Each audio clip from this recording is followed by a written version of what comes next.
my name is Karthik from Bangalore. Today I will be reciting Bilvashtakam.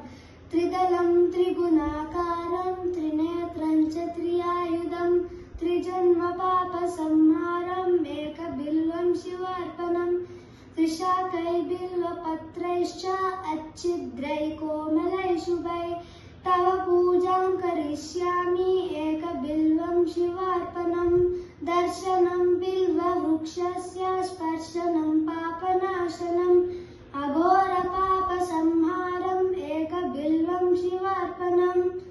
Salagrameshu Vipreshu Tada Kedanakupayo Yajnakoti Sahasranam Eka Bilvam Shivarpanam